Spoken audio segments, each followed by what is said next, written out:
Okay, let's unpack a common misconception, something we often internalize without even realizing it. When you hear the word leader, what immediately springs to mind? Right, probably someone older, right. A CEO, a politician, Oh, someone with a formal title. exactly. Or maybe just someone who seems, I don't know, naturally charismatic.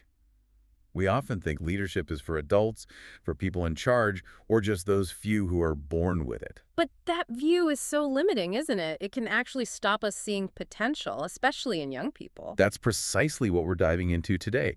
We're exploring a brand new guide, just out in 2025, called The Young Leader's Playbook.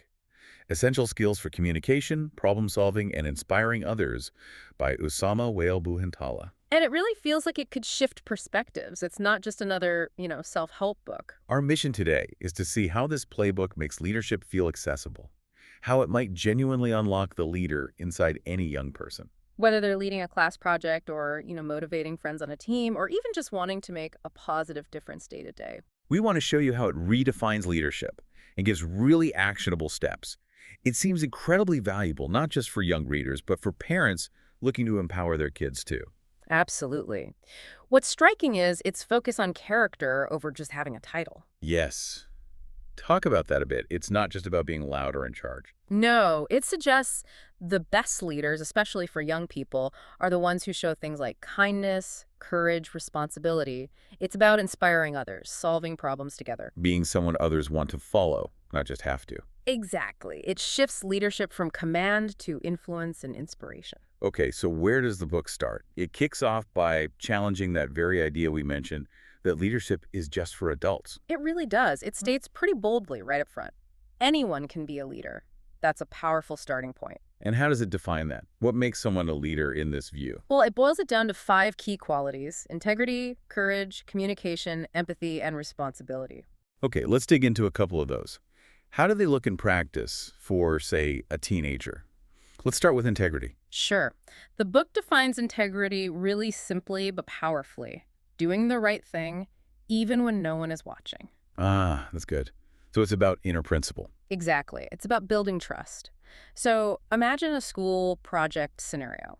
Your team makes a mistake, maybe one that could lower the grade. hmm The temptation might be to hide it. Right. Or blame someone, but a leader with integrity. They'd go to the teacher, explain honestly what happened, and ask how the team can fix it. That takes guts. But I could see how it builds massive trust. That's a real example. It really does. It shows you value honesty over just getting a good grade. People respect that. Okay, and what about courage? Does it mean being fearless? Because that feels like a tall order for anyone, let alone a young person. That's a great point. And no, the book is clear. Courage isn't not being scared. It's doing what needs to be done even when you are scared. Okay, so acting despite the fear. Can you give an example? Think about sports. Your soccer team is facing the top team, undefeated.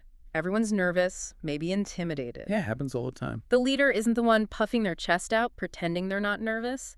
They might feel just as scared, but they're the one saying, okay, team, let's focus on our effort, let's support each other. So they acknowledge the fear, maybe even share their own nervousness, but still rally the team. Exactly. That kind of vulnerability and determination empowers everyone else. It builds resilience in the whole group.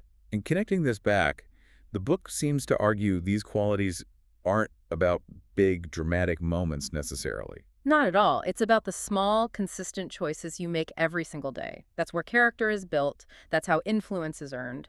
So people follow leaders they trust and respect because they see that consistency. Precisely. It's about creating an environment where people feel supported, not just ordered around. Loyalty comes from that respect. This is fascinating because it makes leadership feel much more attainable. But if it's not about being a certain type of person, how does a young person figure out their way to lead? Ah, that's the next crucial piece. The book really emphasizes that leadership isn't one size fits all. It's about finding your own strengths. Which must be such a relief for kids, right? Yeah, They might compare themselves to the really outgoing class president or someone super confident and think, that's not me. totally. It can feel discouraging, but Chapter 2 dives into 4 common styles: the planner, the motivator, the peacemaker, and the problem solver. Okay. And the core message is so empowering. Leadership isn't about being like someone else, it's about discovering what makes you a great leader. It validates their natural way of being. So let's quickly touch on those styles. What does a planner look like? The planner loves organization. They make the to-do lists, think ahead, anticipate roadblocks. They're the ones ensuring deadlines are met, like mapping out every detail for that school talent show schedule. Got it. Very organized. Mhm. And the motivator. That's your team cheerleader. They lift spirits, remind everyone why they're doing it, especially when things get tough. Like, if a science experiment fails, they're the ones saying, hey, failure is just part of learning. Keeping morale high. Okay. Peacemaker. They're skilled at navigating conflict. Two teammates arguing over who presents. The peacemaker steps in, finds a compromise, maybe suggests they split it, keeping the team working together smoothly. Essential skill. Yeah, And the problem solver. thinks outside the box. When challenges pop up, they find creative solutions, like the paint runs out for the art project. They'll suggest using markers, or maybe even natural materials, turning a problem into something new. Love that. And the book helps kids identify their style. Yes, it suggests things like quizzes and reflection prompts. It's really interactive, pushing them towards self-awareness and then owning that style confidently. Okay, so understanding your style is step one, but then you need the tools, right? The book talks about leadership superpowers. Mhm. Where does it start? Communication. It's presented as absolutely fundamental, the engine behind everything else. Makes sense. And what aspects of communication does it focus on? Active listening is huge. It defines it as truly paying attention, understanding, and showing that you care about what the other person is saying, not just waiting for your turn to talk. Can you give an example of what that looks like? Sure, a friend says, I messed up last time, I'm nervous. Poor listening is just saying, don't worry. Right, dismissive. Active listening, the book suggests, sounds more like, I get why you're nervous. What can we do together to help you feel more confident this time? It validates their feeling and offers support.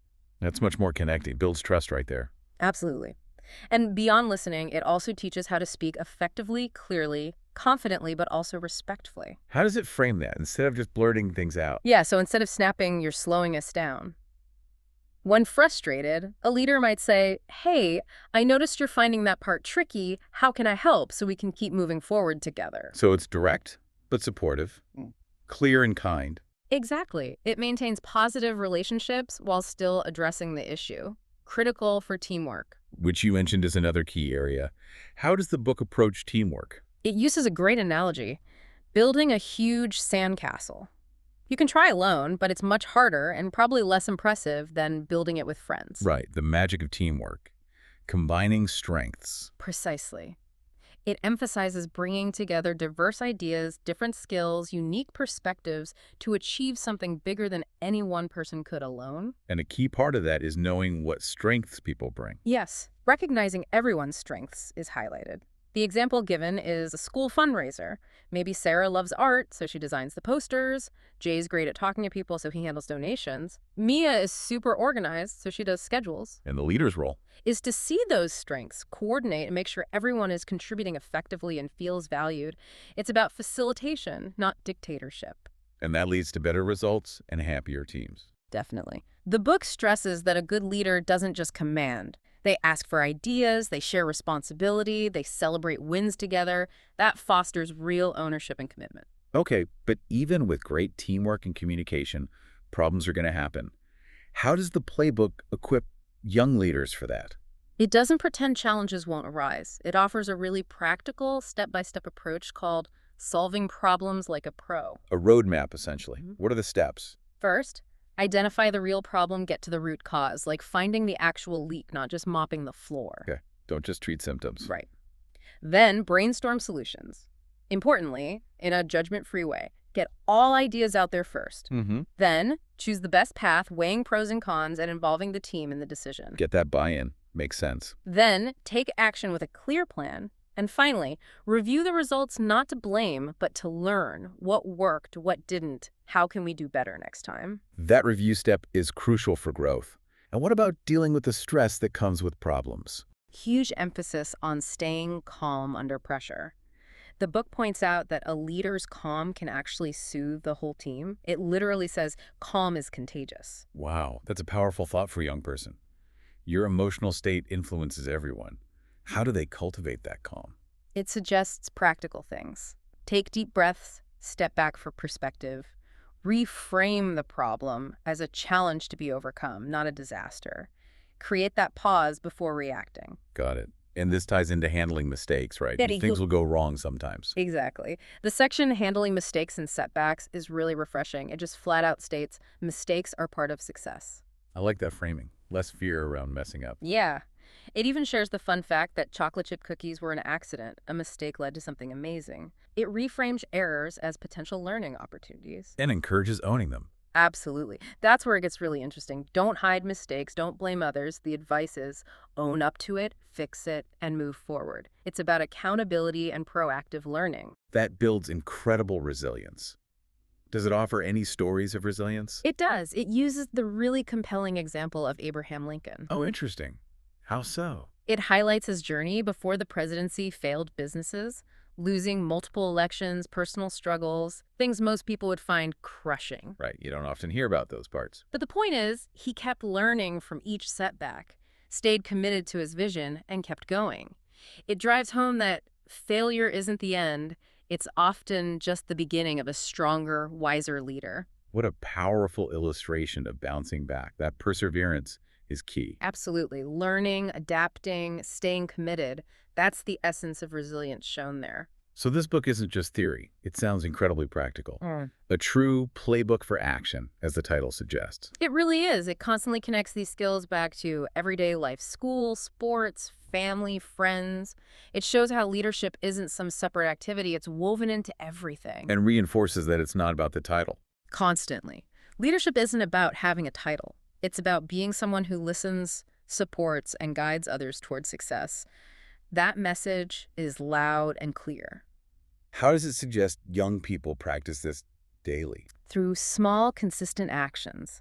Taking initiative at home, helping a classmate who's struggling, being the one who tries to mediate an argument between friends. These are all leadership practice opportunities. Building those muscles day by day. Exactly. And to help with that, there's even a Max's Leadership Toolkit section. Oh, what's in the toolkit? It's full of practical stuff, quick reminders, positive phrases to use, a problem-solving checklist, even journaling prompts to track their own leadership journey and reflect on their growth. That sounds really supportive, like a companion guide. It is. It's designed to make the learning active and reflective. And the overall message seems to be about ongoing development. Definitely. It emphasizes continuous growth.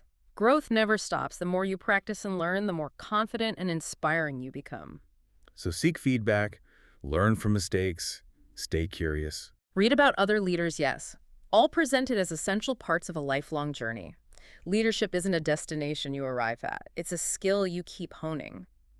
So wrapping this up, we've taken a deep dive into the Young Leaders Playbook.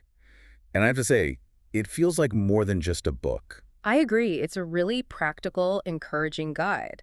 It genuinely seems designed to empower young people to find that leader within themselves right now. With tangible activities, examples they can relate to, and this fundamental mindset shift away from leaders are born to leaders are made, it could really be a game changer for kids and, honestly, for the parents supporting them. It feels very enabling, and it gives parents a framework, too, a language to talk about these skills with their children. Which leads to a final thought for you, our listener. We've heard that leadership is this journey of learning and action. So maybe think about this. How could you, or perhaps a young person you know, pick just one small, everyday challenge this week? Yeah, just one situation where you could consciously try to lead through it, maybe by applying one quality like integrity or one skill like active listening that we talked about. And then, importantly, take just a minute afterwards to reflect. What happened? What did you learn from trying? Keep those thoughts brewing. We hope this deep dive has given you a fresh perspective, maybe sparked some ideas about the leadership potential waiting to be unlocked, perhaps in yourself or someone you care about.